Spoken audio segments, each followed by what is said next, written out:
Hi, my name is Dave. In this video, I'll be taking a closer look at how I've achieved a 30% gain in CELG. Let's have a look at the chart of CELG. Movement is rather stagnant for the initial part of the trade. The surge in price came in early July.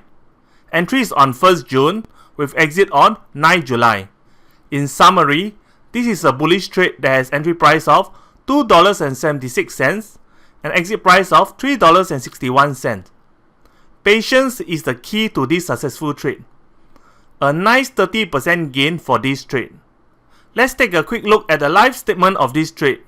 Entry date is 1st June with exit on 9 July. Entry price is $2.76 with exit price of $3.61. This trade has achieved a 30% gain. Thanks for watching this video.